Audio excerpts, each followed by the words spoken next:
In this video, we are going to work through this example. It says add a second constructor to the dog class that has one parameter for the dog's name. The constructor should set the breed to unknown and set the weight to 999. Modify test dog to create a third dog object using the new constructor. Okay, so the dog class that this is referencing is located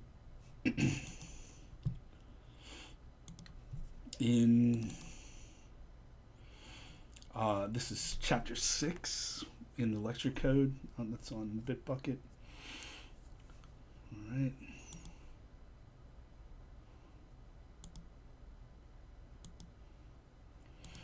Okay. So we're going to add another constructor to this. So again, the rules for constructors, it should be public for the most part. And then the name of the class has to be exactly the same as, or the name of the constructor has to be exactly the same as the name of the dog. The name of the name of the constructor has to be exactly the same as the name of the class. Okay, there we go. Finally got it out. All right, so in this example, they are specifically asking us for a constructor with one parameter for the dog's name. Okay, so up here I'm going to have string name, and that's it on the parameters. Okay, and so they, in the problem statement, they talk about some values for breed and for age. So breed is unknown, and it says the constructor should set the breed to unknown and the weight to 999. So just as an example of where you might use this, if you're writing some software for a veterinarian's office and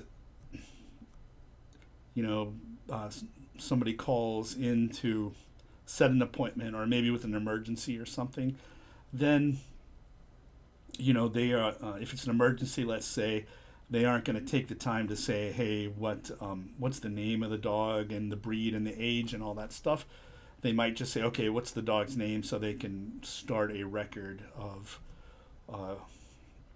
for the dog, and then when they come in later on after the emergency, they will get this other information. Okay. And so this, again, overloading this constructor gives a little flexibility to object creation. All right.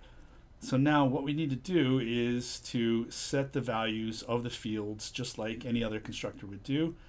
And what I am going to do, again, is use the this reference here. So remember the this reference, when you have it with parentheses after this, we'll look for a constructor. So basically the strategy here is I am going to pass up all of the information that I want to this constructor right here and let this constructor do all the work. Okay, so for the name, for this constructor I have to have a name, so I'm going to put that name here, and that will be whatever name is given. So at the very least, to create one of these dog objects, you have to supply a name. So supply the name, and then for the breed, we are going to set it to unknown.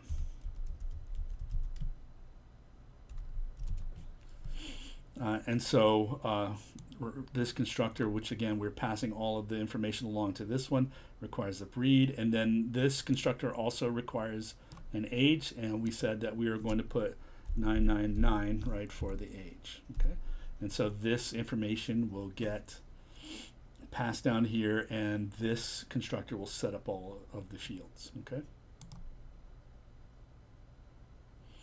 All right, so that's it for the dog class for adding this other constructor in here.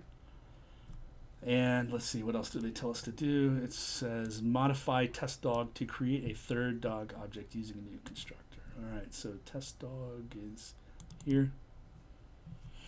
All right, and I already modified this, so we'll just add another one in there. So dog3 equals new dog. And in this case, all All we have to do is supply a name. That's it. All right. And just to show you that it works out okay, I'm going to copy this and print out the information. Oops.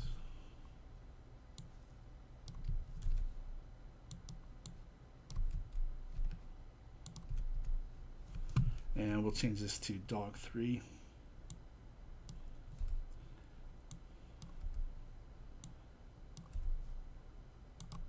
And you'll see when we run it,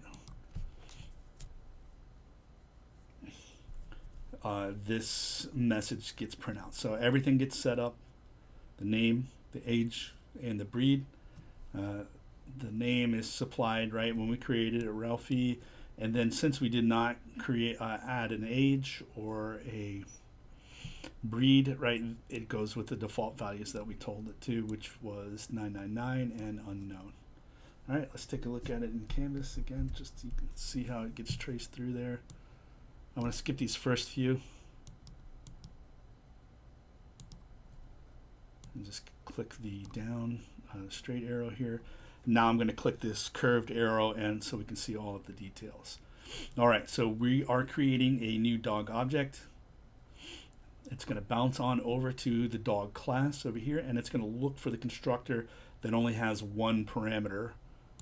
And you can see it knows, right, that it needs to use this because there's only one parameter here.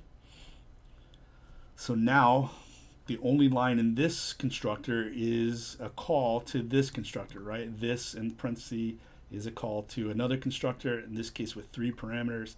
So it's got to be this one here. And so we're going to see it's going to pass the name Ralphie down here, unknown here, and 999 for the age. And then that constructor basically does the work of setting up all of the fields. So that method is over. It returns back to where it's called from up here in line 9. That method is over, so it's going to return back to where it was called from in test dog, and then get that set up. And there is our third dog object set up. Okay. All right, so that's how you would overload